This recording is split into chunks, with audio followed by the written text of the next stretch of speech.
The FBI director just got caught in a lie, not once, but twice. And the man calling him out didn't just make an accusation. He dropped evidence on live television that left the entire hearing room silent. What you're about to hear isn't just another political fight. It's a direct clash over truth, power, and whether the top law enforcement official in America has been lying under oath. Senator Sheldon Whitehouse didn't raise his voice. He didn't need to because the facts he laid out spoke louder than any outrage could. When he began his questioning, the tension was already thick. Thanks, Chairman. My comments today about FBI chiefs testifying honestly and not lying to Congress are particularly relevant in light of your opening statement. Let me start with the basic fact behind all of this, that the current FBI director pled the fifth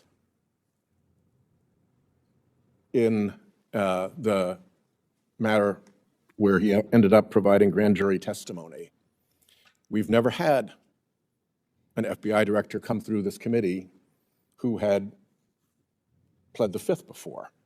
As you know, when you plead the fifth, to do it honestly, you have to have a good faith belief that your testimony would subject you to criminal liability, which meant if Patel was being honest, he had a good faith belief that his testimony would subject him to criminal liability. As that went forward, he ended up getting immunity from the government in order to testify. If this were a court, a civil court, a judge would allow an adverse inference to be drawn against the witness who had asserted the fifth. In Patel's proceedings, we were never even allowed to get to the bottom of the grand jury testimony.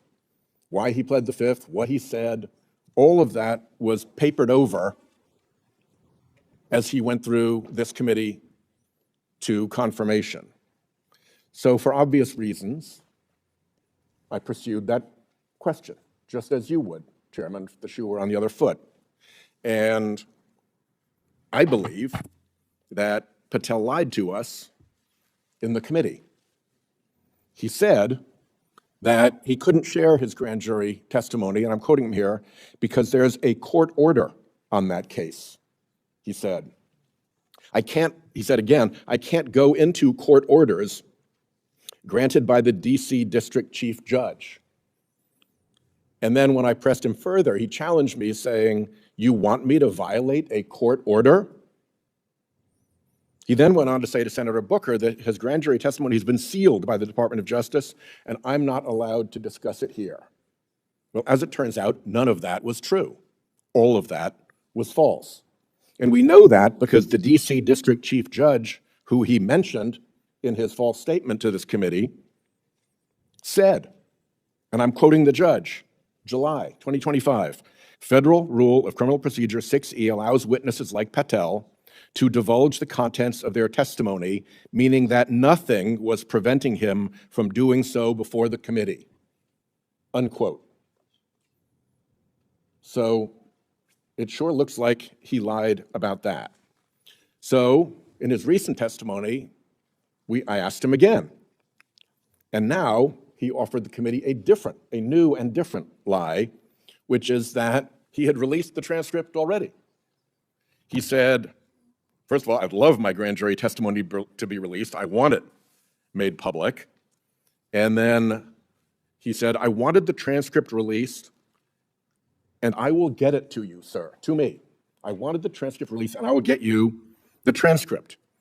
He said to me, we can confirm that pursuant to my action, that grand jury testimony has been released, the transcript. He said the transcript has been released publicly. He told Senator Booker, well, I don't have the grand jury transcript. That's why I released it. So, as it turns out, no transcript was released. He was making up that lie, probably to get away from having to answer our questions. But now we have an FBI director who first lied in committee about a non-existent court order and had that lie exploded by the actual judge who he claimed had him under court order, and then lied in committee about having released a transcript that we all know has not been released. I think on that state of facts, we're entitled to get the transcript that he says he wants us to have, that he says he released publicly, and that the judge has confirmed is not under any court order of protection. So, Mr. Chairman, I look forward to working with you. I know you have a strong interest in FBI chiefs testifying honestly in this committee and not lying to Congress to try to get to the bottom of what is going on, because those seem like two pretty flagrant and obviously provable lies. And we'll follow up for further assistance to get to the bottom of this. But I don't think it's asking too much to ask the committee's support, to ask Director Patel to do what he says he has already done, which is to release the grand jury transcript of his testimony and provide it to us. Thank you. A teacher from a small American town told her representative something that stopped him cold. She said she was more afraid of a masked officer taking her child than of a trafficker pretending to be one. Imagine that for a second. Being more afraid of those meant to protect you than those who exploit you. That story lit a fuse because it captured the quiet terror millions feel, but never say out loud that the system designed to protect the innocent has forgotten what justice even means. And that's exactly what the congressman brought into the room. Fear turned into accountability, that he looked across that hearing room and saw not just bureaucrats, but people who had allowed cruelty to hide behind law. He started asking questions, simple ones, but devastating. When does due process begin for those detained by federal agents? When do they get told their rights? The answer came back like a confession. Almost never. The very agencies sworn to uphold the Constitution were openly violating it, and everyone knew. Fourth Amendment ignored. Fifth Amendment forgotten. Equal protection optional. And yet no one wanted to talk about it until now. Then came the moment that changed the tone completely. He stopped talking about law and started talking about morality. Because this wasn't just about how rules are broken. It was about who gets away with breaking them. And that's when he made the leap no one else had dared to make in that chamber. Connecting the silence around elite predators with the silence around state cruelty. It wasn't random. It was a pattern. A network of protection that shields those with power while punishing those without it. And when he said it out loud, you could hear the outrage ripple through the room. For years, we've been told that justice is blind. But somehow the wealthy and the well-connected always seem to find the blindfold slipping just enough to see their way out. The names change, but the pattern never does. High-profile abusers escape accountability while survivors are forced to prove their pain again and again. Files stay sealed, lists stay hidden, and when anyone asks why, the answer is always the same. National security, ongoing investigation, or simply not the right time. The congressman called it what it was. A moral failure disguised as law, that he spoke about a system that preaches morality while practicing complicity. The same politicians who quote scripture and call themselves defenders of family values are the ones blocking transparency and shielding the powerful from consequences. They talk about protecting children yet silence investigations into those who harm them. They weaponize morality to censor, to shame, to control. But when it comes to accountability, their voices disappear. And that's what this moment revealed. Hypocrisy isn't just an inconvenience, it's a cover-up. The congressman didn't raise his voice to score political points. He did it because he understood what happens when people in power believe the rules no longer apply to them. When justice bends for the influential, it breaks for everyone else. He connected the dots between secretive networks of abuse and a political machine that benefits from keeping those networks quiet. He wasn't talking about theories or conspiracies. He was talking about power and what happens when morality becomes optional. And the hearing didn't just stop at the walls of Congress. It became a mirror for the entire country. Because while some leaders stand behind podiums claiming faith and virtue, families are being torn apart at the border, people are being detained without trial, and the same institutions preaching order are violating the very principles they claim to defend. It's a brutal truth. Cruelty has become policy and righteousness has become a slogan. The congressman called that out, not as a partisan, but as someone who refused to confuse silence with respectability. A one point. He turned to the witnesses and asked the question that still echoes. Who will hold these officers accountable? If someone in uniform breaks into a home unlawfully, detains someone without due process, or worse, who prosecutes them? The room went quiet because the answer was no one. There are mechanisms, laws, precedents, but they rarely apply upward. Justice is swift for the powerless. But when it comes to the enforcers themselves, there's always hesitation, always an excuse, always a reason to delay. That's the disease he was diagnosing, a justice system allergic to accountability. Then came the spiritual punch. A pastor sitting nearby was asked to speak, and what he said cut deeper than any political argument could. He reminded everyone that faith isn't a campaign slogan. It's not something you use to justify cruelty. It's something that demands compassion even when it's inconvenient. He said that the same divine presence believers claim to worship is also present in the detained, in the suffering, in the forgotten.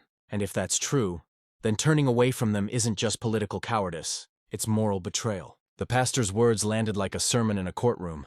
If your faith doesn't make you fight for the vulnerable, it isn't faith at all.